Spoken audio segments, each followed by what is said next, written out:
ஹல்லேலூயா. உற்சாகமா சொல்லலாமா? ஹல்லேலூயா.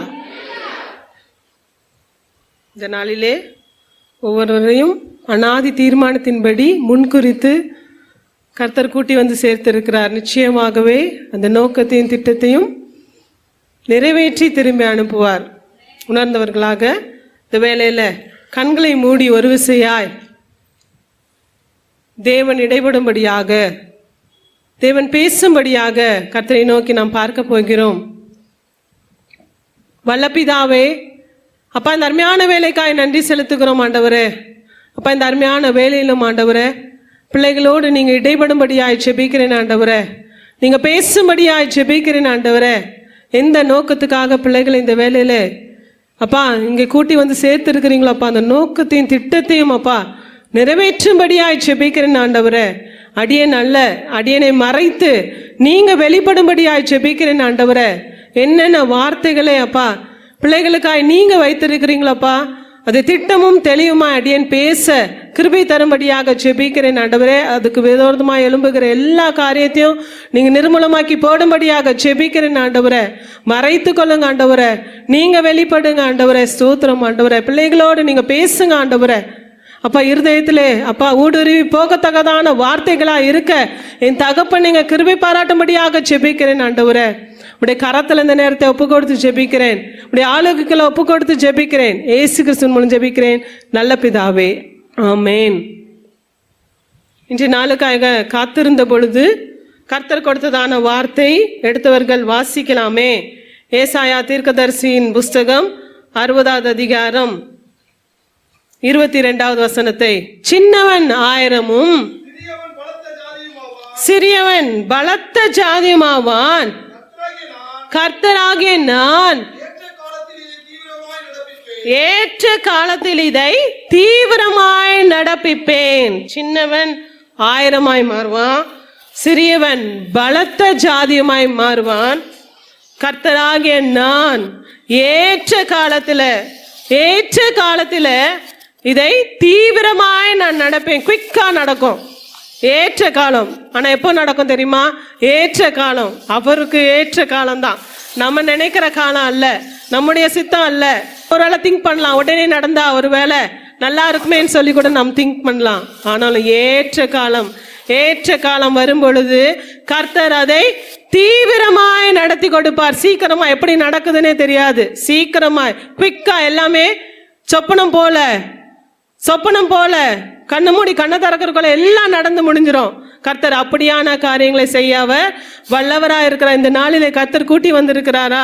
நிச்சயமாகவே கர்த்தர் இந்த வார்த்தைகளோட உங்களோட பேச போகிறார், உங்களோட இடைப்பட போகிறார். நிச்சயமாய் உங்களுடைய வாழ்விலும் இந்த காரியம் நிச்சயம் நிறைவேறும்.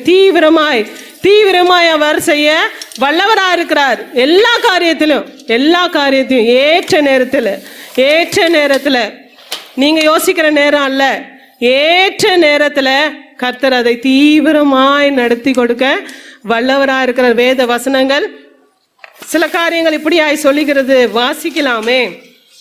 உபாகமத்தின் புஸ்தகம் 11வது அதிகாரம் 13வது வசனத்தை. நீங்கள் உங்கள் தேவனாகிய கர்த்தரிடத்தில் உங்கள் முழு இருதயத்தோடும் உங்கள் முழு ஆத்மாவோடும் அன்பு கூர்ந்து அவரை சேவிக்கும்படி நான் இன்று உங்களுக்கு கற்பிக்கிற என் கற்பனைகளுக்கு கீழ்ப்படிந்தால் நீ உன் தானியத்தையும் உன் திராட்சை ரசத்தையும் உன் எண்ணெயையும் சேர்க்கும்படிக்கு நான் ஏற்ற காலத்தில் உங்கள் தேசத்தில் முன்மாரியையும் பின்மாரியையும் பெய்ய பண்ணுவேன். இங்க பாருங்க, உன்னுடைய முழு இருதயத்தோடு உன்னுடைய முழு ஆத்மாவோடு அன்பு கூர்ந்து அவரையே சேவிக்கும்படி அவர் கற்பிக்கிற கற்பனைகளை கை கொள்ளும்படி இருப்பீர்களானால் ஏற்ற காலத்தில் அவர் காரியங்களை வாய்க்க செய்ய வல்லவராக இருக்கார். ஒருவேளை ஏற்ற காலம் என்று யோசிக்கும் பொழுது அந்த பீரியட் ரொம்ப டஃப் தான். நம்ம ஏற்க காலம் என்னன்னா, நாளைக்கு நடந்தா நல்லா இருக்குமே, இந்த காரியம் இன்னைக்கே நடந்துச்சுன்னா, நம்ம யோசிக்கிற காரியம் இன்னைக்கே நடந்துச்சுன்னா ஒருவேளை நல்லா இருக்குமே என்று சொல்லி நம்ம யோசிக்கலாம். ஏற்ற காலம், தேவன் வைத்திருக்கிற காலம், அது உண்மையாகவே ரொம்ப டஃப் தான். ஆனா அந்த காலகட்டங்களில் எப்படி இருக்கணும்? நம்ம முழு உள்ளத்தோடு அவரில் அன்பு கூறுகிற பிள்ளைகளா இருக்கும் பொழுது அந்த ஏற்ற காலத்துல கர்த்தர் எல்லாவற்றையும் செய்ய வல்லவரா இருக்கிறார். எல்லாவற்றையும் செய்வார். எப்படி மாறும்னு தெரியாது. எல்லா சூழ்நிலையும் அப்படியே தலைகீழாய் மாறிவிடும். நிச்சயமாகவே மாறும். அந்த நம்பிக்கையோடு காத்திருக்க வேண்டும். நமக்கு டைமிங் எல்லாம் அவருக்கு நாம சொல்ல முடியாது. டைமிங் அவர் குறிக்கிறது தான். அவர் ஏற்ற காலம் என்று வைக்கும்போது ஒரு நாள் கூட இருக்கலாம், ஒரு மாசம் இருக்கலாம், ஒரு வருடங்கள் இருக்கலாம், நமக்கு தெரியாதே. அதுதான் நமக்கு பிளெஸ்ஸிங்கா இருக்கும். அவர் வைக்கிற ஏற்ற காலம் தான் நமக்கு ஒருவேளை ஆசீர்வாதமா இருக்கும். நம்மளுடைய ஏற்ற காலம் எனக்கு இது நடந்துடுமா, இப்போ நடந்துரும் என்று சொல்லி யோசித்து ஒருவேளை சோர்ந்து போய் வந்திருக்கலாம். இந்த நாளில் ஏற்ற காலத்துக்காக நீங்க காத்திருக்கும் பொழுது, தேவனுக்குள்ள நீங்க காத்திருக்கும் பொழுது நிச்சயமாகவே காரியத்தை கர்த்தர் வாய்க்க செய்ய வல்லவரா இருக்க. எல்லாமே தலைகீழாய் மாறும்.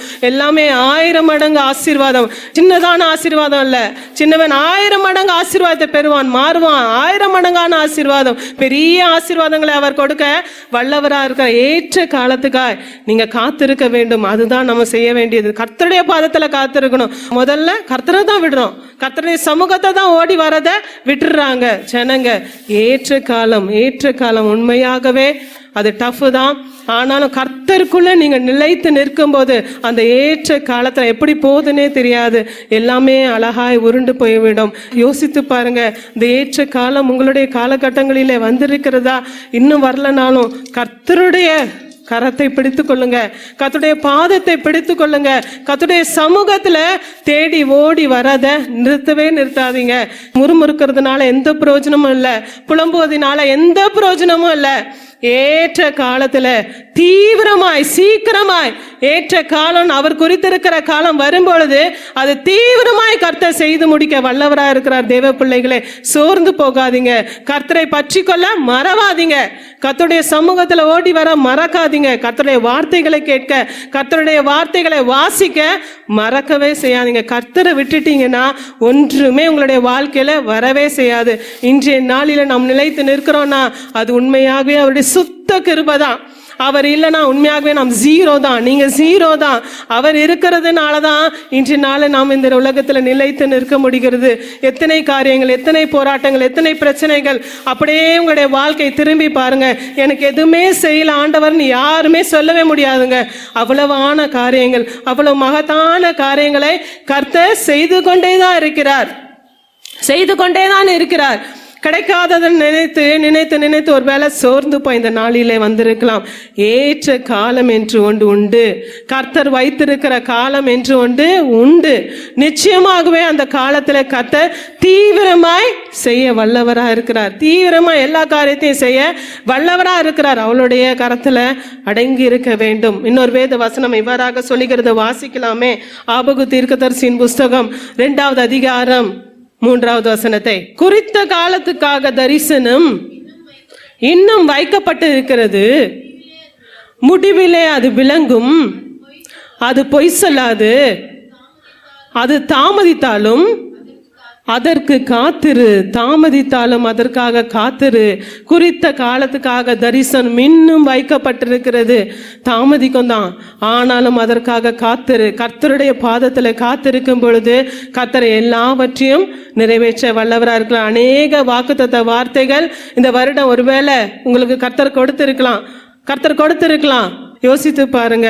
நிச்சயமாக கர்த்தர் இந்த வார்த்தைகளோட உங்களோட பேசியிருப்பாரானால் கர்த்தர் நிச்சயமா இந்த வார்த்தைகளை நிறைவேற்றியே முடிப்பார். அது நிச்சயம் உண்டு. குறித்த காலத்துக்காய் தரிசனம் இன்னும் வைக்கப்பட்டிருக்கிறது. அது தாமதித்தாலும் நிச்சயமாய் நிறைவேறும். உங்களுக்கு ஒரு வார்த்தை கொடுத்திருக்கிறாரா? தாமதித்து கொண்டே இருக்கிறதா? ஒருவேளை டிலே ஆகிக்கொண்டே இருக்கிறதா? ஏற்ற காலம், தேவன் வைத்திருக்கிற காலம் இன்னும் வரல. தேவன் ஒரு குறித்த காலத்துக்காய் நிச்சயமாகவே வைத்திருப்பார். குறித்த காலம், அவர் நியமித்து வைத்திருக்கிற ஒரு காலம் ஒன்று உண்டு. அவர் கொடுக்கும் பொழுது அது ரொம்ப ஆசீர்வாதமா இருக்கும்.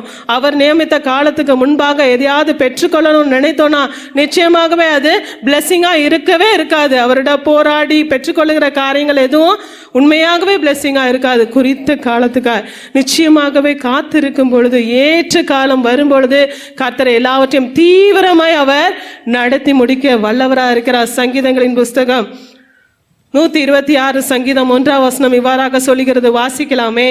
சீயோனின் சிறையிருப்பை கர்த்தர் திருப்பும் பொழுது அது சொப்பனம் காண்பது போல இருந்தோம் என்று சொல்லி இந்த வேத வசனம் சொல்லுகிறது. உண்மையாகவே சிறையிருப்பு மாறும் பொழுது அது உண்மையாகவே அது சொப்பனம் காண்பது போல காணப்படும்.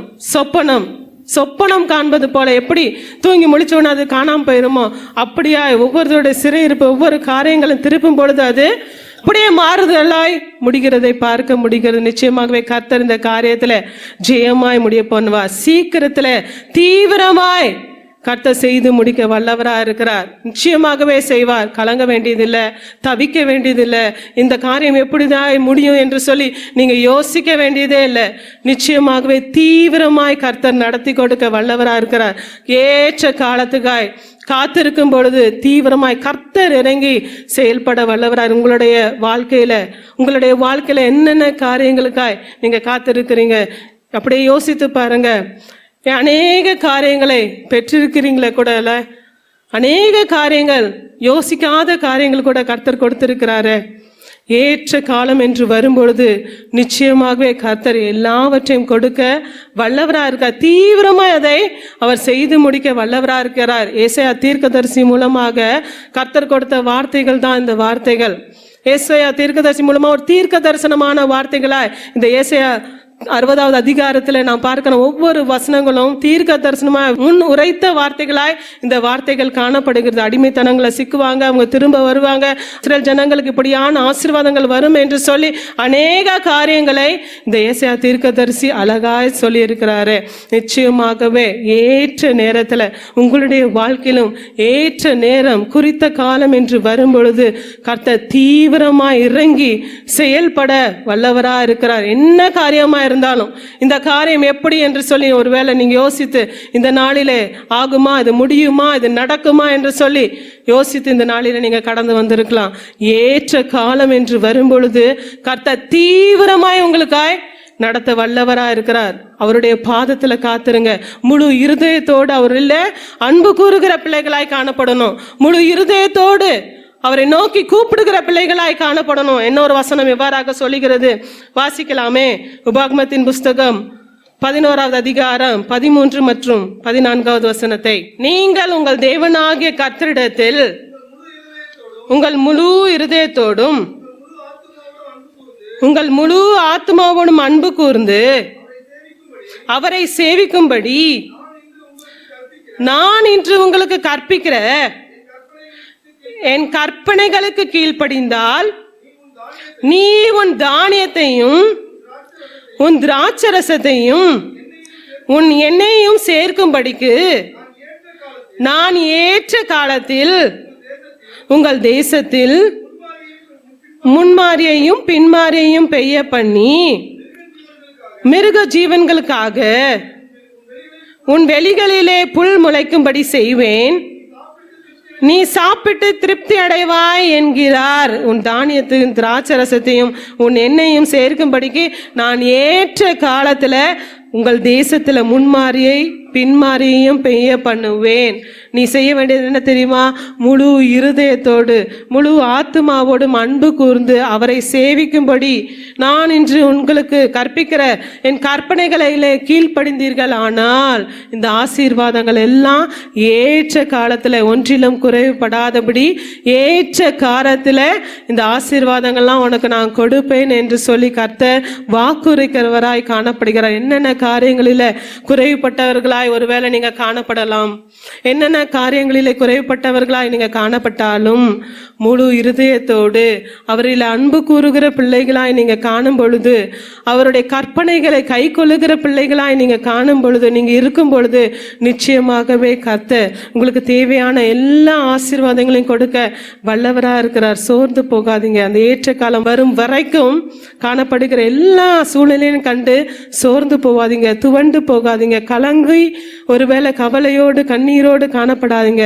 கர்த்தருடைய பாதத்துல உங்களுடைய ஒவ்வொரு விண்ணப்பங்களையும் நீங்க வைக்கும் பொழுது நிச்சயமான அந்த ஏற்ற காலத்துல அவர் தீவிரமா எல்லா காரியத்தையும் செய்ய வல்லவரா இருக்கிறார். இன்னொரு வேத வசனம் எவ்வாறாக சொல்லுகிறது, வாசிக்கலாமே. 1 பேதுருவின் புஸ்தகம் 5வது அதிகாரம் 5 மற்றும் 6ஆம் வசனத்தை. ஆகையால் ஏற்ற காலத்தில் தேவன் உங்களை உயர்த்தும்படிக்கு அவருடைய பலத்த கைக்குள்ள அடங்கி இருங்கள். ஏற்ற காலத்துல அவர் உயர்த்தணும்னா அவருடைய பலத்த கைக்குள்ள நீங்க அடங்கி இருக்கும் பொழுது நிச்சயமாகவே அவர் உங்களை உயர்த்த வல்லவரா இருக்கிறார். அவர் உயர்த்துவாருங்க. செய்ய வேண்டியது என்ன தெரியுமா? அந்த ஏற்ற காலத்துல நீங்க என்ன செய்றீங்க, அதுதான் மெயின், அதுதான் முக்கியம். புலம்பல் காணப்படுகிறதா, முறுமுறுப்பு காணப்படுகிறதா? யோசித்து பாருங்க.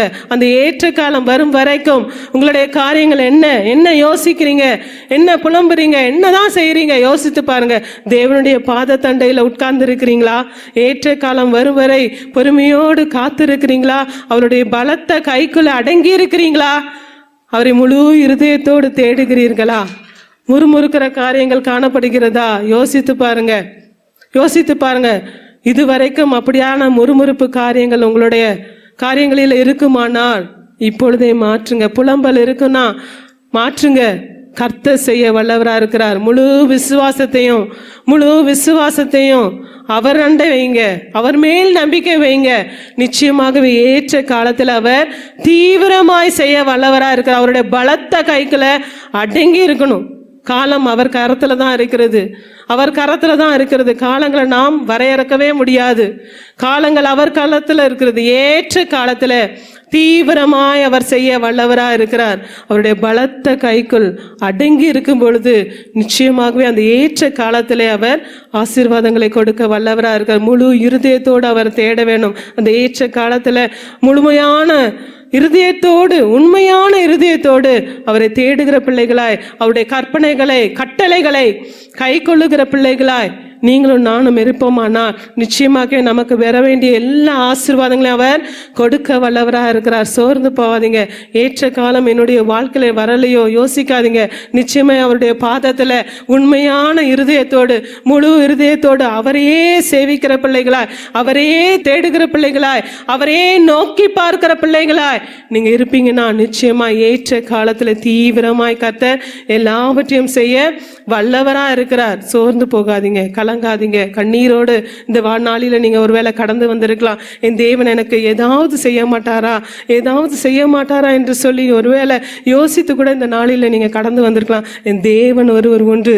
அவர் ஏற்ற காலத்துல எல்லாவற்றையும் தீவிரமாய் அவர் செய்து முடிக்க வல்லவரா இருக்கிறார். தேவ பிள்ளைகளை, தேவனுடைய சமூகத்தை விட்டுறாதீங்க. தேவனை விட்டா நமக்கு யார் உண்டு? யோசித்து பாருங்க. மனுஷரண்டை சொன்னீர்களானால் எல்லாரும் யோசிப்பாங்க, இவளுக்கு நல்லா வேணும், இவனுக்கு நல்லா வேணும், இதை தான் நான் எதிர்பார்த்துட்டு இருந்தேன், நல்லா தான் வேணும், என்னை இப்படி சொல்லிட்டான்ல, அப்படி பண்ணிட்டான்ல, இவனுக்கு நல்லா தான் வேணும் என்று சொல்லி ஒருவேளை உங்களுடைய கவலைகளை கேட்கறத போல கேட்பாங்க தான்.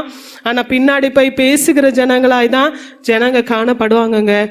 எல்லாவற்றையும் குறித்து தேவனுடைய சமூகத்தில் உங்களுடைய விண்ணப்பங்களை ஏறெடுக்கும் பொழுது நிச்சயமாகவே கர்த்தர் ஏற்ற காலத்துல உதவி செய்ய வல்லவரா இருக்கிறார். டைம்லி ஹெல்ப்பர் அவர் சகாயருங்க. டைம்லி ஹெல்ப்பர் அவர் உதவி செய்ய வல்லவரா இருக்கிறார். நிச்சயமாகவே செய்வார். ஏற்ற காலம் என்று ஒன்று வரும் பொழுது தீவிரமாய், எப்படி நடக்குதுன்னு தெரியாது, தீவிரமாய் அவர் நடத்தி கொடுக்க வல்லவரா இருக்கிறார். தேவ பிள்ளைகளை, ஏற்ற வேலை கர்த்தருடைய வேலை நிச்சயமாய் வரும். அவர் குறித்த நாள் அன்று நிச்சயமாய் அவர் ஆசீர்வாதங்களை கொடுக்க வல்லவரா இருக்கிறார். அது உண்மையாகவே நமக்கு ஆசீர்வாதமாய் தான் காணப்படும். கர்த்தர் உண்மையாகவே ஆசீர்வதிப்பார். நம்மை ஆசீர்வதிக்கிறது தேவன் தான். நாம் இவ்வளவு தூரம் நிற்கிறதும் அவருடைய கிருபை தான். அவர் இல்லைன்னா உண்மையாகவே நாம் இல்லை, என்றைக்கோ நாம் அழிந்திருப்போமே. கர்த்தர் இருக்கிறதுனால தான் எல்லா சூழ்நிலையும் அழகாய் கடந்து வர கர்த்தர் கிருபை தந்திருக்கிறார். எத்தனை சோர்வுகள் வந்திருக்கிறது, எத்தனை கண்ணீரின் பாதைகள், எத்தனை போராட்டங்கள், எத்தனை நிந்தைகள், எல்லாவற்றையும் கடந்து வர முடியுதுன்னா கர்த்தர் மாத்திரம்தாங்க. கர்த்தர் இன்றைக்கு நம்மோடு இல்லைன்னா நிச்சயமாகவே நாம் எந்த சூழ்நிலையும் கடந்து வரவே முடியாது. தேவனை அறியாத பிள்ளைகள் யோசித்து பாருங்க. ஸ்ட்ரெஸ் என்று சொல்லி அவர்கள் அழிந்து போறாங்க, தற்கொலைக்குள்ளாய் போயிடுறாங்க. ஆனா நமக்கு ஒரு ஜீவனுள்ள தேவன் ஒருவர் உண்டு. அவர் இருக்கிறார் என்ற நிச்சயத்தோடு, நம்பிக்கையோடு நாம் முன்னேறி போய்கொண்டே இருக்கிறோமே. கர்த்தர் இருக்கிறார் நமக்காக. கர்த்தர் எல்லாவற்றையும் நமக்காக செய்து முடிக்கிற தேவன். கர்த்தர் நமக்காக யுத்தத்தை நடத்துகிற தேவன். எந்த சூழ்நிலை இந்த நாளில் நீ கடந்து வந்தாலும் சரி, எப்பேற்பட்ட சூழ்நிலையா இருந்தாலும் நிச்சயமாக ஏற்ற காலத்துல தீவிரமாய் கர்த்தர் எல்லா காரியத்தையும் செய்ய வல்லவரா இருக்கிறார். ஏற்ற காலம் வரும்பொழுது நிச்சயமாய் தீவிரமாய் அவர் இறங்கி செய்வாருங்க. எப்படி நடக்கும் தெரியாது. சொப்பனம் காண்பது போலதான் காணப்படும். சொப்பனம் போலதான் இருக்கும். இந்த சூழ்நிலையெல்லாம் மாறுமா என்று சொல்லி கூட ஒருவேளை யோசிக்கலாங்க. நிச்சயமாய் மாறும், நிச்சயமாய் மாறும். தேவன் நினைத்தாரானால் தம்முடைய பிள்ளைகளுக்காக எதையும் எந்நேரத்திலும் எப்படியும் அவர் செய்ய வல்லவர். தேவனை நோக்கி இருக்கும் பொழுது, முழு இருதயத்தோடு அவருடைய பாதத்தை பற்றி கொண்டு நீங்க இருக்கும் பொழுது நிச்சயமாகவே கர்த்தர் செய்ய வல்லவராக இருக்க. முழு இருதயத்தோடு அவர் தேட வேண்டும். முழுமையாக அவருடைய கற்பனைகளை பற்றுகிற பிள்ளைகளாய், அதன்படி நடக்கிற பிள்ளைகளாய் நீங்களும் நானும் இருப்போம்னா ஏற்ற காலத்துல அவர் ஆசீர்வாதத்தை கொடுக்க வல்லவராக இருக்க. தீவிரமாய் வந்து எல்லாவற்றையும் செய்ய வல்லவராக இருக்கிற அவருடைய பாதத்துல காத்திருக்க வேண்டும். குறித்த காலத்துக்காய் காத்திருக்க வேண்டும். அவருடைய பலத்த கரத்துக்குள்ள அடங்கி இருக்கும் பொழுது, இந்த ஏற்ற காலம் வரும் வரை அவருடைய பலத்த கைக்குள்ள அடங்கி இருக்கும் பொழுது எல்லாவற்றையும் தீவிரமாய் அவர் செய்ய வல்லவரா இருக்கிறார். இந்த நாளில நீங்க யோசித்து பாருங்க, என்னென்ன காரியங்களிலே குறைபட்டிருக்கிறீங்க. யோசித்து பாருங்க, அவருடைய கற்பனைகளை உண்மையாய் கை கொள்ளுகிறீர்களா? முழு இருதயத்தோடு அவரை தேடுகிற பிள்ளைகளாய் காணப்படுறீங்களா? பலத்த கரத்துக்குள்ள அடங்கி இருக்கிறீங்களா? யோசித்து பாருங்க. இந்த காரியங்கள் எல்லாம் யோசித்து பார்த்து உங்களை நீங்களே அனலைஸ் பண்ணி என்னென்ன காரியங்களில் என்னென்ன மாற்றம் வரணுமோ, எந்தெந்த காரியங்களை நீங்க சேஞ்ச் ஆகணுமோ அந்த காரியங்களெல்லாம் நீங்க மாற்றும் பொழுது, அந்த ஏற்ற காலம் வரும் பொழுது கர்த்தர் ஆசீர்வாதத்தை கொடுக்க வல்லவரா இருக்கிறார். தீவிரமாய் வந்து செயல்பட வல்லவரா இருக்கிற அந்த பீரியட்ல ஒருவேளை முறுமுறுப்போடு புலம்பலோடு நீங்க காணப்படுவீங்கன்னா நிச்சயமாகவே கர்த்தர் செயல்படவே முடியாது. நிச்சயமாகவே கர்த்தர் செயல்படவே முடியாது. தேவனுடைய பிள்ளைகள் முதலாவது செய்வது புலம்பல் தான். எனக்கு ஆண்டவர் என்னத்தை செஞ்சார்? நான் ஆண்டவரை தேடி ஓடி போனேனே, எனக்கு ஆண்டவர் என்னத்தை தான் செஞ்சிருக்கிறார், எனக்கு ஒண்ணுமே செய்யலையே. நான் வாரந்தோறும் சர்ச்சுக்கு போறேன், பைபிள் வாசிக்கிறேன், ஜெபிக்கிறேன், எல்லாம் தானே நான் செய்யறேன், எனக்கு கர்த்தர் என்ன செய்கிறார் என்று சொல்லிதான் அநேக தேவ பிள்ளைகளுடைய வாயிலிருந்து கேட்கிற காரியமாய் காணப்படுகிறது. அப்படி இல்லவே இல்லை. இம்மட்டும் நடத்தி வந்த பாதைகளை நினைத்து பார்த்தோம்னாலே நம்ம பெரிய நன்றியுள்ளவர்களாய் காணப்படணுங்க. இம்மட்டுமாய் நடத்தி வந்த பாதைகளை நாம் அப்படியே திரும்பி பார்த்து ஒவ்வொரு காலகட்டங்களிலும் நாம் யோசித்து பார்த்தோம்னா கூட அதற்கே நாம் நன்றியுள்ளவர்களாய் காணப்படணும். கிடைக்காததை நினைத்து நினைத்து புலம்புவதினால அழுவதினால எந்த பிரயோஜனமும் இல்லை.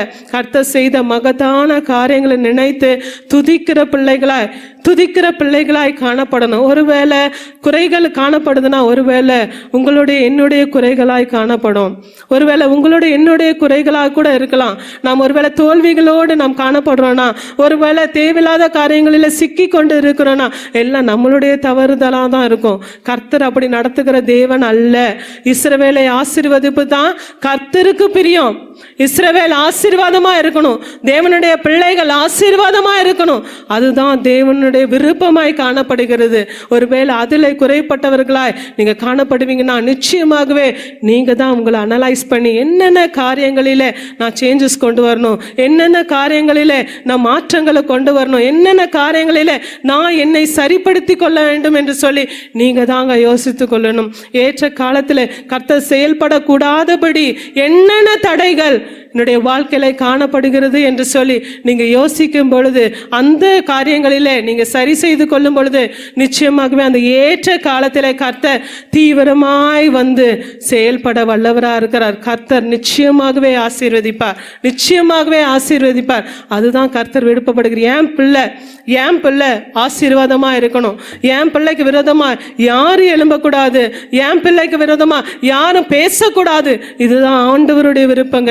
அவருடைய பிள்ளை நம்ம பிள்ளை ஆசீர்வாதமா இருக்கணும், நல்லா இருக்கணும், இப்படி இருக்கணும், தி பெஸ்டா இருக்கணும், மற்றவங்களை விருப்பத்தை காட்டிலும் அதுதான் நம்மளுடைய விருப்பமா இருக்கிறது போல தேவனும் மனுஷன் நம்மளே இப்படி யோசிக்கும் பொழுது தேவன் எப்படி யோசிப்பார்ல, நாம் அவருடைய பிள்ளையா இருக்கும் பொழுது நிச்சயமாக தி பெஸ்டா தான் என் பிள்ளை இருக்கணும், தி பெஸ்டா தான் என் பிள்ளைக்கு நான் தரணும்னு தானே ஆண்டவர் யோசிப்பாரு. யோசித்து பாருங்க, யோசித்து பாருங்க, யோசித்து பாருங்க. நிச்சயமாகவே கர்த்தர் தி பெஸ்டாய் கொடுக்க வல்லவரா இருக்க, ஏற்ற நேரத்துல எல்லாவற்றையும் செய்ய வல்லவரா இருக்க. அது வரைக்கும் பலத்த கரத்துக்குள்ள அடங்கிருங்க. அவருடைய கற்பனைகளை கை கொள்ளுகிற பிள்ளைகளாய் காணப்படுங்க. அவருடைய கற்பனைகளை கை கொள்ளுகிற பிள்ளைகளாய், அவர் சொல்லுகிறதை செய்கிற பிள்ளைகளாய், முழு இருதயத்தோடு அவரை தேடுகிற பிள்ளைகளாய் நீங்க காணப்படுங்க. அப்பொழுது ஏற்ற நேரத்துல ஏற்ற காலத்துல கர்த்தர் தீவிரமாய் வந்து எல்லாவற்றையும் நடத்தி முடிக்க வல்லவரா இருக்கிறார். இந்த வேளையில ஒரு சில நபர்களை குறித்து நாம் பார்க்க போகிறோம். ஆதியாகமத்தின் புஸ்தகம் 15வது அதிகாரம் 2வது வசனத்தை வாசிக்கலாமே. அதற்கு ஆபிரகாம், கர்த்தராகிய ஆண்டவரே, அடியேனுக்கு என்ன தருவீர்? நான் பிள்ளை இல்லாமல் இருக்கிறேனே. தமஸ்கு ஊரானாக இந்த எலியேசர் என் வீட்டு விசாரணைக்காரனா இருக்கிறானே என்றான்.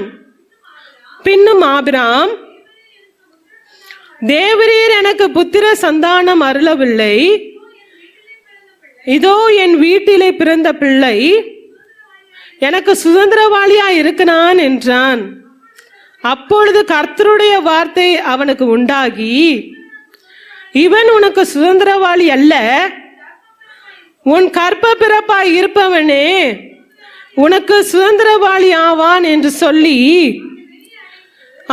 அவர் அவனை வெளியே அழைத்து, நீ வானத்தை அண்ணாந்து பார், நட்சத்திரங்களை என்ன உன்னாலே கூடுமானால் அவைகளை என்ன என்று சொல்லி, பின்பு அவனை நோக்கி, உன் சந்ததி இவ்வனமா இருக்கும் என்றார்.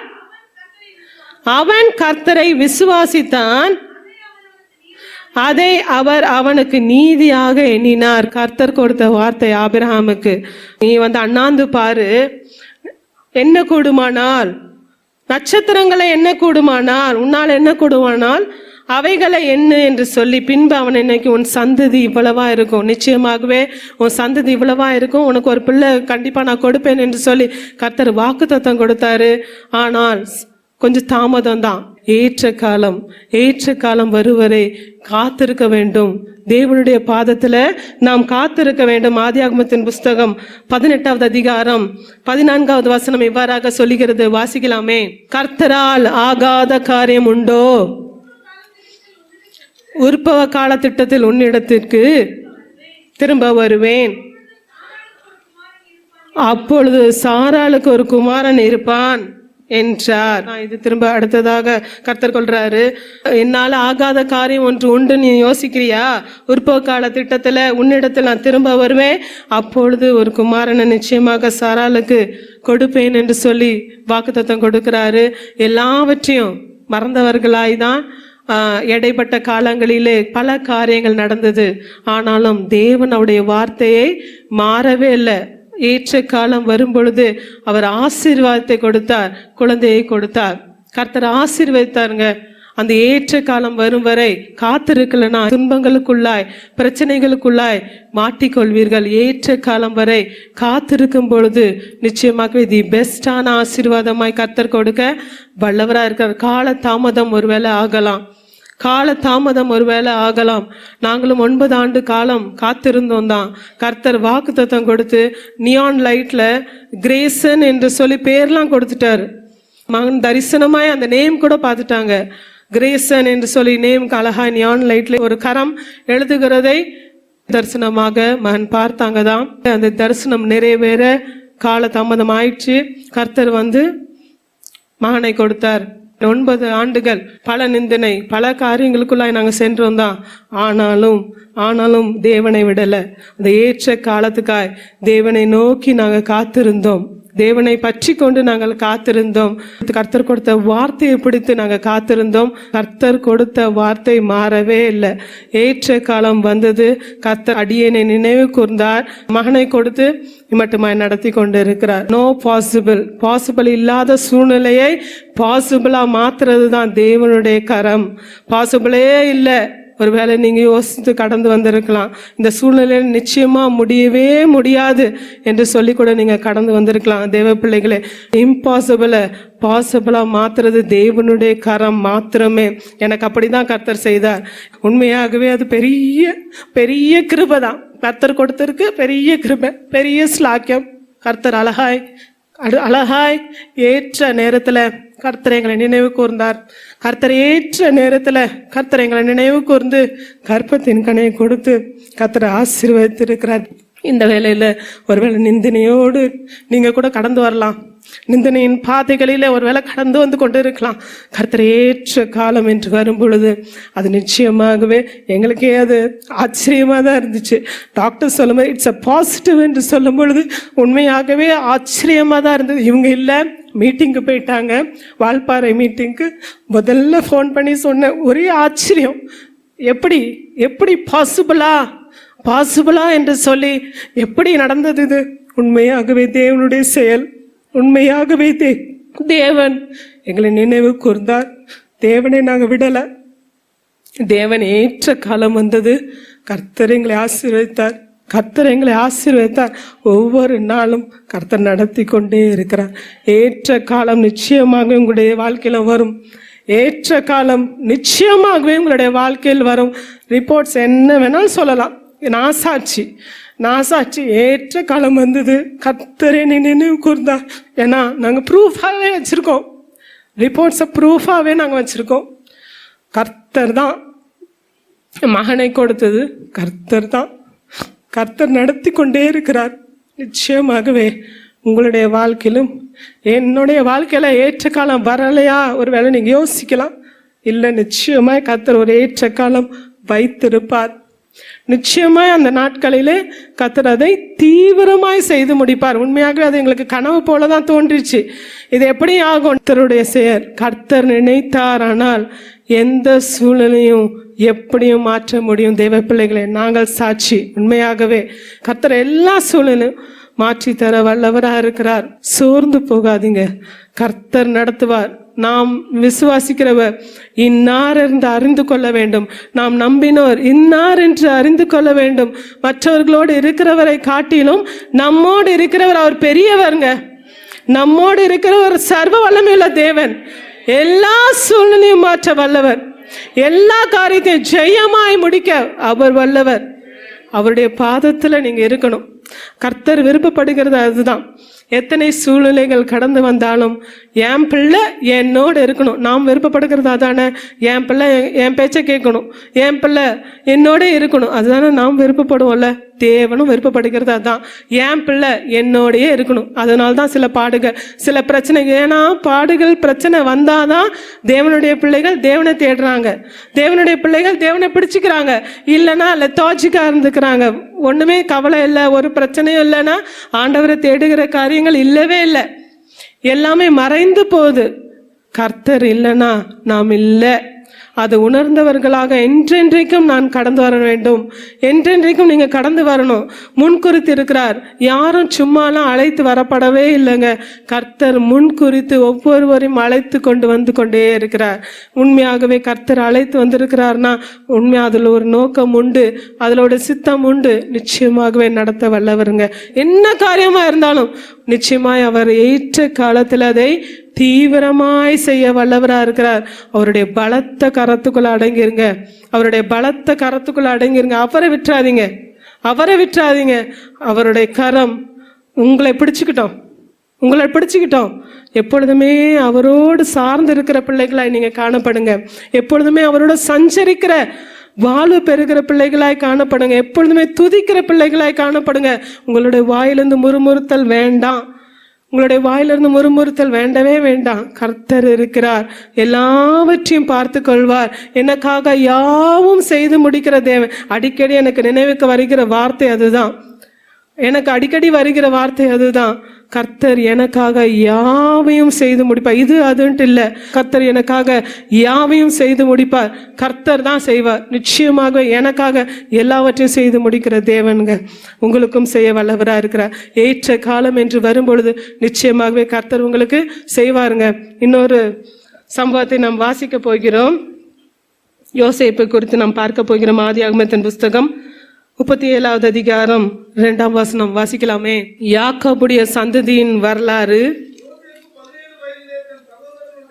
யோசேப்பு 17 வயதிலே தன் சகோதரனோடே ஆடுகளை மேய்த்து கொண்டிருந்தான்.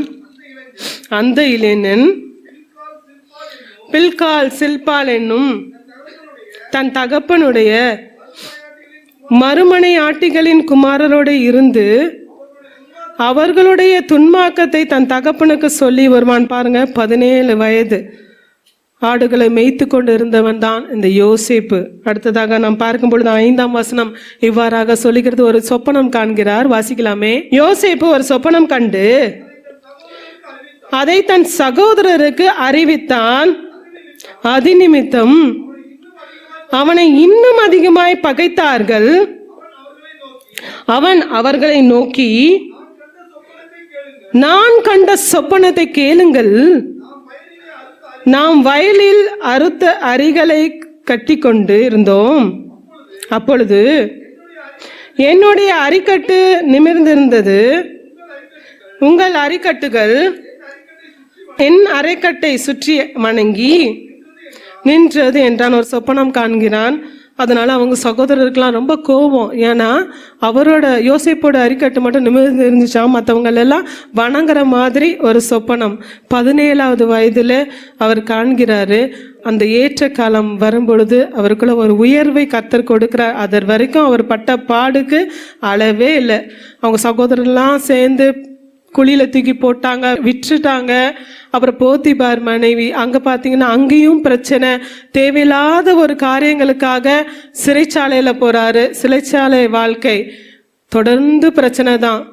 கர்த்தர் சொப்பனத்தின் மூலமாய் அவருக்கு பேசினார் தான். உன்னை எல்லாரும் வணங்குவாங்கன்னு சொல்லிட்டானா அந்த குறித்த நாள் வரைக்கும் அவர் பட்ட பாடு, பிரச்சனை, போராட்டம் என்று சொல்லி மாற்றி மாற்றி மாற்றி அவருடைய வாழ்க்கையில பிரச்சனை மேல பிரச்சனை தான்.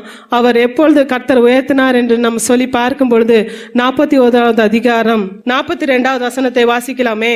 பார்வான் தன் கையில் போட்டிருந்த தன் முத்திரை மோதிரத்தை கலற்றி அதை யோசேப்பின் கையிலே போட்டு மெல்லிய வஸ்திரங்களை அவனுக்கு உடுத்தி பொன் சரப்பணியை அவன் கழுத்திலே தரித்து தன்னுடைய 2ஆம் ரதத்தின் மேல் அவனை ஏற்றி தெண்டனிட்டு பணியுங்கள் என்று அவனுக்கு முன்பாக கூறுவித்து எகிப்து தேசம் முழுமைக்கும் அவனை அதிகாரியாக்கினான். பின்னும் பார்வோன் யோசேப்பை நோக்கி, நான் பார்வோன், ஆனாலும் எகிப்து தேசத்தில் உள்ளவர்களில் ஒருவனும் உன் உத்தரவில்லாமல் தன் கையையாவது தன் காலையாவது அசைக்க கூடாது என்றான். மேலும் பார்வோன் யோசேப்புக்கு சாப்நாத் பனேயா என்கிற பெயரை இட்டு ஓன் பட்டணத்து ஆசாரியனாகிய போத்திபிராவின் குமாரத்தியாக அஸ்னாத்தை அவனுக்கு மனைவியாக கொடுத்தான். யோசேப்பு எகிப்து தேசத்தை சுற்றி பார்க்கும்படி புறப்பட்டான். யோசேப்பு எகிப்து ராஜாவாகிய பார்வோனுக்கு முன்பாக நிற்கும் போது 30 வயதா இருந்தான். பாருங்க, கிட்டத்தட்ட 17வது வயதுல அந்த சொப்பனத்தை காண்கிறான். அது நிறைவேறும் பொழுது பாத்தீங்கன்னா 30 வயது என்று சொல்லி இந்த வேத வசனங்களிலே நாம் பார்க்கிறோம். கிட்டத்தட்ட 13 இயர்ஸ் பிரச்சனை தான், சிறைச்சாலை. ஆனா எல்லா இடத்திலும் தேவனை அவர் விடவும் இல்லை, தேவன் அவரை விடவும் இல்லை. தேவனை என்றென்றைக்கும் பற்றி கொள்ளுகிற மகனாக அந்த யோசேப்பு காணப்பட்டானே. தேவன் அவனோடு இருந்தாரு. அவர் சிறைச்சாலையிலும் தேவனை பற்றி தான் சொன்னார். எல்லா இடத்துலையும் தேவனை அவர் மறக்கவே இல்லை. ஏற்ற காலம் வரும் வரை என்ன செய்து கொண்டு இருக்கிறீர்கள்? இந்த யோசேப்பு தேவனை விடவே இல்லையே. இந்த யோசேப்பு பாருங்க, அந்த இடைப்பட்ட ஏற்ற காலம் வரும் வரை கர்த்தருடைய பாதத்திலே காத்திருந்தாரு. தேவன் அவனோடே இருந்தார். அநேக இடங்களில் நாம் பார்க்கிறோம், தேவன் கர்த்தர் யோசேப்போடே இருந்தார் என்று சொல்லி அநேக இடங்களிலே எங்க சென்றாலும் யோசேப்போட தேவன், நான் தேவனுக்கு விரோதமாய் பாவம் செய்வது எப்படி என்று சொல்லிதான் அந்த போத்திபார் மனைவி கிட்ட அவர் சொன்னாரு, தேவனுக்கு விரோதமா நான் எப்படி பாவம் செய்வது? இப்படிதான் அவருக்கு தேவனை அவர் விடவே இல்லையே. ஏற்ற நேரத்துல அவர் உயர்த்தப்பட்டார். அவருடைய பலத்த கைக்குள்ள அடங்கி இருந்தார். இந்த நாளில யோசித்து பாருங்க, அவருடைய பலத்த கரத்துக்குள்ள அடங்கி இருக்கிறீங்களா? அவர் மேல முழு இருதயத்தோடு அன்பு செலுத்துகிற பிள்ளைகளாய் காணப்படுகிறீங்களா? ஏற்ற காலம் வரும் பொழுது கர்த்தர் உயர்த்த வல்லவரா இருக்கிற எல்லா சூழ்நிலையும் அவருடைய பலனை கொண்டு கடந்து வர முடியும். அவருடைய பலனை கொண்டு கடந்து வர முடியும். இல்லைன்னா நம்மளால கடந்து போகவே முடியாது. பிரச்சனைகளை கடந்து போக முடியுமா? தேவன் இல்லைன்னா நிச்சயமா முடியாது. தேவனுடைய பலன் இருந்தால் ஒழிய நாம் எந்த பிரச்சனையோ, எந்த போராட்டத்தையோ, எந்த நிந்தனையோ நாம் கடந்து போக முடியவே முடியாது. தேவனுடைய வார்த்தைகள் நமக்கு பலனுங்க. தேவனுடைய வார்த்தைகள் உண்மையாகவே நமக்கு பலப்படுத்துகிற காரியமாய் காணப்படுகிறது. தேவனுடைய வார்த்தையில பலப்படுகிற பிள்ளைகளாய் நீங்க காணப்படுறீங்களா? யோசித்து பாருங்க. தேவனை பற்றி கொள்ளுகிற பிள்ளைகளாய் காணப்படுறீங்களா? எப்பொழுதுமே தேவனோடு இருக்கிற வாழ்க்கை உங்களுக்கு காணப்படுகிறதா? சோர்ந்து போறீங்களா? முறுமுறுக்கிறீங்களா? யோசித்து பாருங்க. நிச்சயமாகவே கர்த்தர் எல்லாவற்றையும் ஏற்ற காலத்துல செய்ய வல்லவரா இருக்கு. அந்த யோசேப்பை உயர்த்தின தேவன் நிச்சயமாகவே கர்த்தர் எல்லா காரியத்திலும் ஒரு உயர்வை கொடுக்க வல்லவரா இருக்கிறார். அதர் வரைக்கும் அவருடைய பலத்த கரத்துக்குள்ள அடங்கிருங்க. ஏற்ற காலம் நிச்சயமாய் வரும். அவர் வைத்திருக்கிற காலம் நிச்சயமாய் வரும். சோர்வுகளை களைந்து போடுங்க, கண்ணீரை களைந்து போடுங்க. முறுமுறுப்பு வேண்டாம், புலம்பல் வேண்டாம், எதுவுமே வேண்டாம்.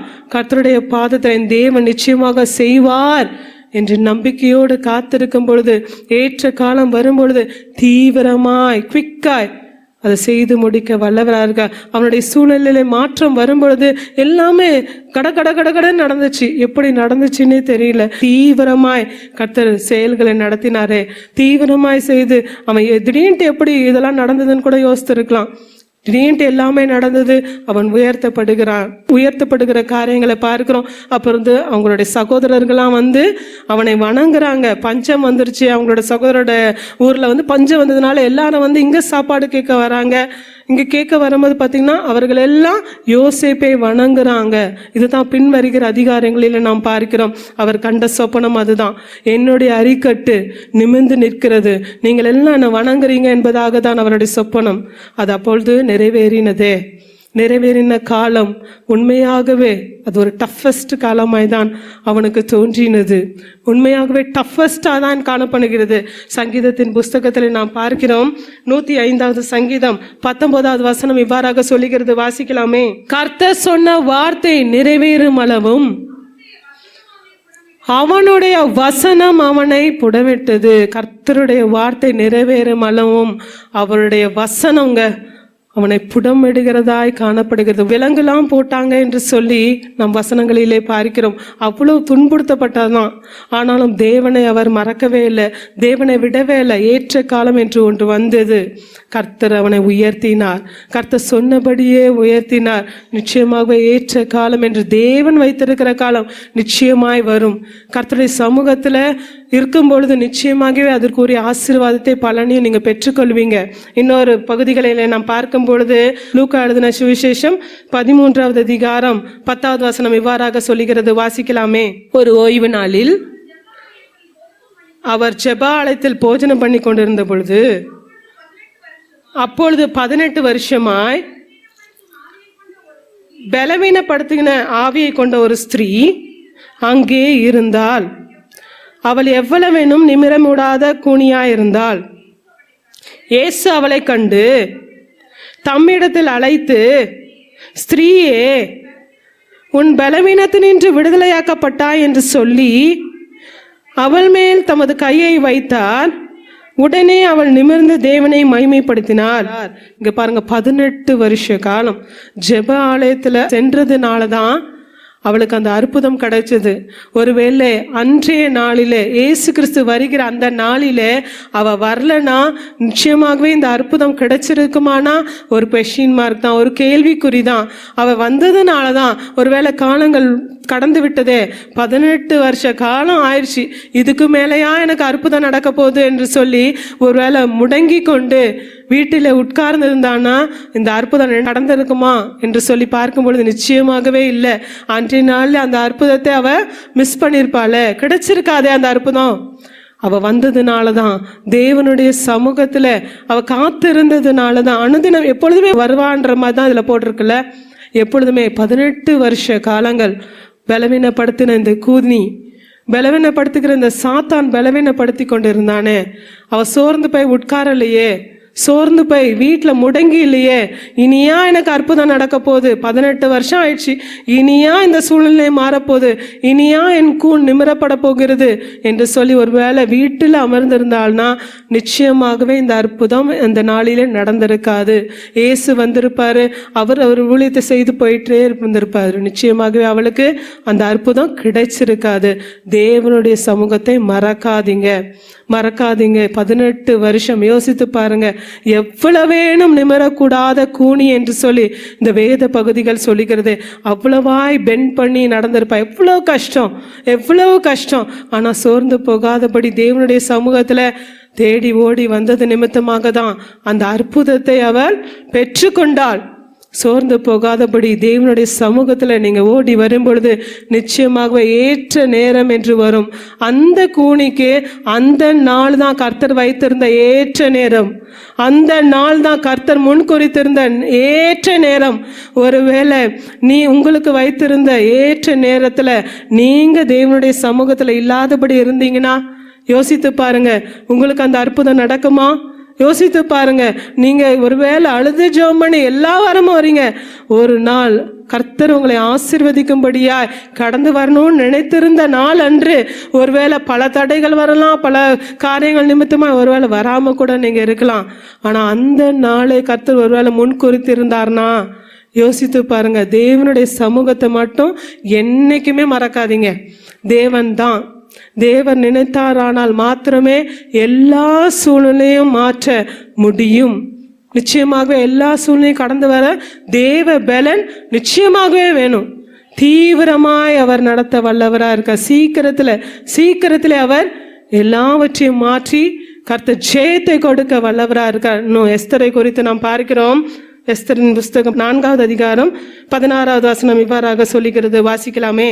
நீர் போய் சூசானில் இருக்கிற யூதரை எல்லாம் கூடி வர செய்து 3 நாள் அல்லும் பகலும் புசியாமலும் குடியாமலும் இருந்து எனக்காக உபவாசம் பண்ணுங்கள். நானும் என் தாதிமாரும் உபவாசம் பண்ணுவோம். இவ்விதமாய் சட்டத்தை மீறி ராஜாவினிடத்தில் பிரவேசிப்பேன். நான் செத்தாலும் சாகிறேன் என்று சொல்ல சொன்னால். இங்க பாருங்க, இதோட ஹிஸ்டரி, எஸ்தரின் ஹிஸ்டரி எல்லாருக்கும் தெரிஞ்ச காரியங்கள் தான். ஜஸ்ட் ஒரு ரீகேப்பாக தான், ரிமைண்டராக தான் நான் இதெல்லாம் கொண்டு வர போகிறேன். யூதர்கள் எல்லாம் அழிக்கும்படி ஆமான் பல திட்டங்களை தீட்டி அந்த ராஜாவண்டை சொல்லி யூதர்களை அழிக்கணும், அவங்க மரியாதை கொடுக்கறது இல்லைன்னு சொல்லி பல திட்டங்களை தீட்டி இவர் கொண்டு வராரு. அப்பொழுது அவர் மொர்தெகாய் வந்து ஆள் அனுப்பி சொல்லுகிறார், எஸ்தர்கிட்ட இதெல்லாம் நடந்து கொண்டு இருக்கிறது என்று சொல்லுகிறாரு. அப்போ பார்த்தீங்கன்னா அவ முதல்ல கொஞ்சம் ஹெசிடேட் பண்ணுறா, கொஞ்சம் ஒதுங்குறா. நான் போயிட்டேன்னா முன்னாடி நிற்க முடியுமான்லாம் தெரியல, ஒருவேளை நின்னா என்னை கொன்று கூட போட்டுருவாங்களே, அப்படி நிற்கிறதுக்கு யாருக்குமே ரூல்ஸ் இல்லை அந்த ராஜாவின் முன்னாடி அப்படின்னு சொல்றா. ஆனாலும் நீ இல்லைன்னா அந்த பிளேஸ்ல கண்டிப்பா வேற யாராவது கர்த்தர் வைப்பாரு. ஆனாலும் நீ உனக்கு கொடுத்த, ஒருவேளை நீ இன்னைக்கு ராஜாத்தியா இருக்கியன்னா அது வந்து ஒருவேளை தேவனுடைய பிளான் இதுக்காக கூட இருக்கலாம். உன்னுடைய குலத்தை அழிக்காதபடி கர்த்தர் உன்னை நியமித்து அந்த இடத்துல கூட்டி கொண்டு போயிருக்கலான்னு சொல்லி அவரோட எச்சரிப்பின் சத்தமாய் அவர் சொல்லுகிறாரு. உடனே அவ வந்து சரி ஓகேன்னு சொல்லிட்டு நான் செத்தாலும் சாகிறேன், 3 நாள் உபவாசத்தை நியமிங்கன்னு சொல்லிட்டு அதை சொல்லி அனுப்புறா. யாருமே முன்பாகலாம் போக முடியாது. அந்த ராஜா வந்து ஆர்டர் கொடுத்தாதான் முன்னாடி போய் பேச முடியும், கொடுக்கலன்னா பேசவே முடியாது, யாரும் முன்னாடி போய் நிற்கவே முடியாது. 3 நாள் கழித்த பிறகுதான் அந்த 5ஆம் அதிகாரம் 1ஆம் வசனம் சொல்லுகிறது பார்க்கிறோம். 3ஆம் நாளிலே எஸ்தர் ராஜவஸ்திரம் தரித்து கொண்டு ராஜ அரண்மனையின் உள்முற்றத்தில் ராஜா கொலுவிருக்கும் ஸ்தானத்துக்கு எதிராக வந்து நின்றால் ராஜா அரண்மனை வாசலுக்கு எதிராக கொலு மண்டபத்தில் ராஜஸ்தானத்திலே வீற்றிருந்தான். ராஜா ராஜஸ்திரியாகிய எஸ்தர் இடத்திற்கு நிற்கிறதை கண்டபோது அவளுக்கு அவன் கண்களில் தயை கிடைத்ததினால் ராஜா தன் கையில் இருக்கிற பொற்செங்கோலை எஸ்தர் இடத்தில் நீட்டினான். அப்பொழுது எஸ்தர் கிட்ட வந்து செங்கோலின் நுனியை தொட்டாள். ராஜா அவளை நோக்கி, எஸ்தர் ராஜாத்தியே, உனக்கு என்ன செய்ய வேண்டும்? நீ கேட்கிற மன்றாட்டு என்ன? நீ ராஜ்யத்தின் பாதி மட்டும் கேட்டாலும் உனக்கு கொடுக்கப்படும் என்றான். இங்க பாருங்க, அப்படியே யோசித்து போய் நின்று ராஜாவிடத்துல சொல்லுறா, விண்ணப்பத்தை வைக்கிறா. யோசித்து தான் போறா. ஃபர்ஸ்ட் டைம் பண்ணும் போது பாத்தீங்கன்னா, ஆனா நான் ஒரு விருந்து வைக்க போறேன், நீங்க விருந்துக்கு வரணும்னு தான் சொல்றா. ஆமானையும் கூட்டிட்டு வரணும்னு சொல்றா. அடுத்ததா திரும்ப அந்த விருந்து முடிகிறது. என்ன நடக்க போகுதுன்னு அவளுக்கு தெரியாது. அவ ஜெபம் பண்ணிட்டா, விட்டுட்டா. ஆனா கர்த்தர் கிரியைகளை நடப்பித்தே கொண்டே இருந்தார். அங்க பாருங்க, தூக்கமே வரல. அப்போ உடனே வாசிக்கலாமே 6வது அதிகாரம் 1வது வசனத்தை. அந்த ராத்திரியிலே ராஜாவுக்கு நித்திரை வராதபடியினால் கால வர்த்தமானங்கள் எழுதியிருக்கிற நடபடி புஸ்தகத்தை கொண்டு வர சொன்னான். அது ராஜ சமூகத்தில் வாசிக்கப்பட்டது. தூக்கம் வரல, கர்த்தர் தூக்கம் வர விடல.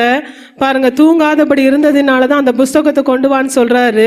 உடனே அதுல வாசிக்கிறாங்க என்ன நடந்துச்சு என்று சொல்லி ஒவ்வொரு காரியங்களையும் வாசிக்கும் பொழுது அந்த மொர்தெகாய்க்கு என்ன செய்தோம் என்று சொல்லும் பொழுது ஒண்ணுமே செய்யலன்னு சொல்றாங்க. என்ன நடக்கும், இதெல்லாம் நடக்குமா நடக்காதா, எஸ்தருக்கு ஒண்ணுமே தெரியாது. ஏற்ற காலம் என்று ஒன்று வந்தது. அவளுடைய ஜெபத்துக்கு பதில் வந்தது. 3 நாள் உபவாசித்தாள். உபவாசிக்க சொன்னா, நானும் உபவாசிக்கிறேன்னு சொன்னா. அப்படியே அவளுடைய உபவாச ஜெபத்துக்கு பதில் வந்தது. கர்த்தர் எல்லா சூழ்நிலையும் அப்படியே தலைகீழாய் மாறுதலாய் முடிய பண்ணினார். அந்த ராஜா அந்த தூக்கம் வராதபடி இருந்த கலக்கத்தினால அவ எல்லாவற்றையும் கேட்டு பின்பு எல்லா சூழ்நிலையும் இதுக்கெல்லாம் காரணம் ஆமான் தான் என்று சொல்லி நன்கு உணர்ந்தவராய் அந்த ஆமானை அப்படியே அழித்து போடும்படியா தீர்மானித்தார். அந்த யூத குலத்தை அப்படியே கர்த்தர் ஒரு ஆர்டராகவே கொடுத்தார். அந்த யூதர் குலத்தை யாரும் அழிக்கவே கூடாது, யாரும் கை போடக்கூடாது என்று சொல்லி அந்த மொர்தெகாயை கர்த்தர் உயர்த்தினாரு. குறித்த காலத்திற்காய் அந்த ஏற்ற காலம் வருவரை செத்துருவோமா இருக்கோமா, ராஜா என்ன பண்ண போற, எந்த காரியமும் தெரியாது, நடக்கிற காரியங்களும் தெரியாது. இப்படி அவர் தூங்காதபடி இருந்தாரு, படிக்க போற எதுவுமே தெரியாது. ஆனாலும் ஏற்ற நேரம் வரும் பொழுது கர்த்தர் உயர்த்தினாரு. கர்த்தர் எல்லா சூழ்நிலையும் மாறுதலாய் முடிய பண்ணினாரு. அதே போல ஏற்ற காலத்துல உதவி செய்ய வல்லவரா இருக்கிறார். ஏற்ற காலம் வரும் பொழுது கர்த்தர் எல்லா சூழ்நிலையும் அவர் மறைய பண்ணுகிற தேவன், எல்லா சூழ்நிலையும் அவர் மாற்றங்களை உண்டு பண்ணுகிற தேவனா இருக்கிறார். அவருடைய பலத்த கரத்துக்குள்ள அடங்கிருங்க, அவருடைய பலத்த கரத்துக்குள்ள அடங்கிருங்க. உங்களுடைய முழு இருதயத்தோட அவரை தேட மறக்காதீங்க. கற்பனைகளை கை கொள்ளுகிற பிள்ளைகளாய் காணப்படுங்க. ஏனோ தானோ என்று வாழ்கிற வாழ்க்கை இருக்கவே கூடாது. ஏனோ தானோ என்று வாழ்கிற வாழ்க்கையினால எந்த பிரயோஜனமும் இல்லை. தேவனை முன்னிறுத்து ஓடுகிற பிள்ளைகளாய் நீங்க காணப்படும் பொழுது சில அப்ஸ்ட்ரக்கிள் வரலாம், சில பிரச்சனைகள் வரலாம், சில போராட்டங்கள் வரலாம். ஒருவேளை புயலை போல மோதி அடிக்கும்படியான பிரச்சனையா கூட இருக்கலாங்க. கர்த்தர் நினைத்தாரானார் எல்லாவற்றையும் கடந்து போக கர்த்தர் பலனையும் கிருபைகளையும் தருவார். செங்கடலை கடந்து போக செய்த தேவன் இந்த தேவ மனிதர்கள் எல்லாரையும் பாருங்க, தேவனை மறவாதபடி தேவனை பற்றி கொண்டிருந்தபடியினால் தான் அத்தனை தேவ பிள்ளைகளும் ஆசீர்வாதங்களை பெற்றுக்கொண்டார்கள். இந்த வேளையில உணர்ந்தவர்களா எந்தெந்த காரியங்களில் மாற்றங்கள் வர வேண்டும் என்று சொல்லி யோசித்தவர்களாய் உங்களை நீங்களே அனலைஸ் பண்ணி இருக்கிற இடத்துல அப்படியே எழுந்து நிற்கிறீர்களா? கர்த்தரை நோக்கி நாம் பார்க்க போகிறோம். ஏற்ற நேரத்துல உதவி செய்கிற தேவன், ஏற்ற நேரத்துல உதவி செய்கிற தேவன். ஏற்ற நேரம் நிச்சயமாய் கர்த்தர் வைத்திருக்கிற நேரம் வரும் பொழுது அவர் உதவி செய்ய வல்லவரா இருக்கிறார். ஏற்ற நேரம் வரும் பொழுது அவர் உதவி செய்ய வல்லவரா இருக்கிறார். தேவ பிள்ளைகளே, எனக்கு ஒரு முடிவே வரலையே, எத்தனை காலம்தான் இன்னும் நான் காத்திருக்கிறது, எத்தனை காலம்தான் இன்னும் நான் காத்திருக்கிறது, எத்தனை சூழ்நிலை, எத்தனை போராட்டம். ஒருவேளை இந்த நாளிலே கடந்து வந்திருக்கிறீங்களா? ஏற்ற நேரம் வழுந்தும் பொழுது கர்த்தர் உதவி செய்ய வல்லவராக இருக்க. எத்தனை ஏற்ற நேரங்களில எத்தனை நாட்கள் உங்களை உதவி செய்திருக்கிறாரு. அதை மறக்காதீங்க. கர்த்தர் நேற்றும் இன்றும் என்றும் மாறாதவர். அவர் வார்த்தையை கொடுத்திருக்கிறாரா, நிச்சயமாகவே அது நிறைவேறாமல் திரும்பி அவர்கிட்ட போகவே செய்யாது. நிச்சயமாகவே அவர் நிறைவேற்ற வல்லவராக இருக்கிறார். இந்த வேளையில உணர்ந்தவர்களாக, ஏற்ற நேரம் எனக்கு உதவி செய்த கிருபை, சோர்ந்து போன நேரம் என்னை தாங்கி கொண்ட கிருபை என்று சொல்லி உணர்ந்தவர்களாய் நாம் பாடப்போகிறோம். ஏற்ற நேரம் எனக்கு உதவி செய்த கிருபை, சோர்ந்து போன நேரம் என்னை தாங்கி கொண்ட கிருபை, ஏற்ற நேரம் எனக்கு உதவி செய்த கிருபை, சோர்ந்து போன நேரம் என்னை தாங்கி கொண்ட கிருபை, கிருபையே கிருபையே கிருபையே தேவ கிருபையே கிருபையே கிருபையே கிருபையே தேவ கிருபையே. தோல்வியான நேரத்துல நாம் கலங்கி நின்ற போதெல்லாம், நாம் திகைத்து நின்ற போதெல்லாம் நம்மை தேடி வந்தாரே, நம்மை தேடி வந்து கிருபை அழைத்திருக்கிறாரே. நான் இருக்க மகளே என்று சொல்லி, நான் இருக்க மகனே என்று சொல்லி அழகாய் நம்மை கரம் பற்றி நடத்தினாரே. இந்த வேளையில திகைத்து கண்ணீரோடு கலங்கி நிற்கிறீர்களா? இந்த வேளையில அந்த கிருபையை நோக்கி பாருங்க. ஏற்ற நேரத்தில் உதவி செய்ய வல்லவர் அவர், உதவி செய்ய வல்லவர் அவர். உணர்ந்தவர்களாக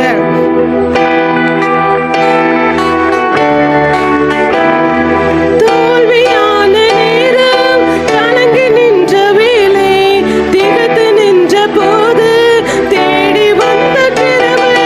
தோல்வியான நேரம் கலங்கி நின்ற வேளை, திகைத்து நின்ற போது தேடி வந்த கிருபை. நான் திகைத்து நின்ற போது தேடி வந்த கிருபை, நான் திகைத்து நின்ற போது தேடி வந்த கிருபை.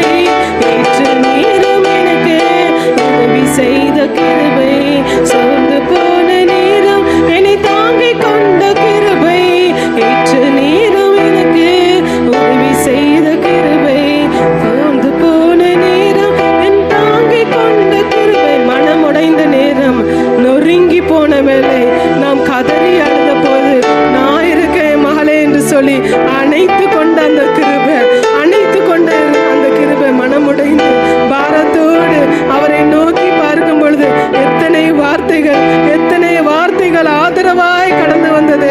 ஆதரவாய் நம்முடைய தேவன் கடந்து வந்தாரே.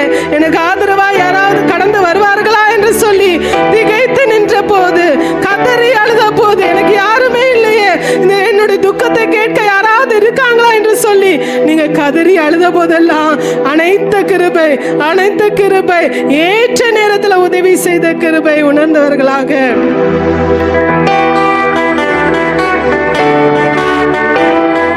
மனமுடைந்த நேரம், நொறுங்கி போன வேளை, கதறி அழுத போது அணைத்து கொண்ட கிருபை. மனமுடைந்த நேரம், நொறுங்கி போன வேளை, கதறி அழுத போது அணைத்து கொண்ட கிருபை. நான் கதறி அழுத போது அணைத்து கொண்ட கிருபை, நான் கதறி அழுத போது அணைத்து கொண்ட கிருபை. ஏற்ற நேரம் எனக்கு உதவி செய்த கிருபை, சோர்ந்து போன நேரம் என்னை தாங்கி கொண்ட கிருபை, ஏற்ற நேரம் எனக்கு உதவி செய்த கிருபை, சோர்ந்து போன நேரம் என்னை தாங்கி கொண்ட கிருபை. பயந்து நின்ற நேரத்துல, நாம் பதறி போன வேளையில, அங்கலாய்த்த நேரத்துல நமக்கு ஆதரவாய் கடந்து வந்தாரு. அங்கலாய்த்து நின்று கொண்டிருக்கிறீர்களா? ஆதரவாய் கடந்து வருகிற ஒரு தேவன் உண்டு. ஆதரவாய் கடந்து வருகிற கிருபை நமக்கு உண்டு. ஏற்ற நேரத்தில் டைம்லி ஹெல்ப்பர், அவர் தான் நமக்கு டைம்லி ஹெல்ப்பர். ஏற்ற நேரத்துல உதவி செய்ய வல்லவர், ஏற்ற நேரத்துல எல்லாவற்றையும் செய்ய வல்லவர். உணர்ந்தவர்களாக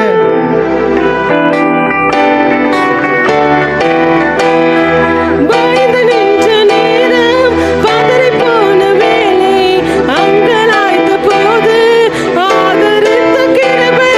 பயந்து நின்ற நேரம், பதறி போன வேளை, அங்கலாய்த்த போது ஆதரித்த கிருபை. நான் அங்கலாய்த்த போது ஆதரித்த கிருபை, நான் அங்கலாய்த்த போது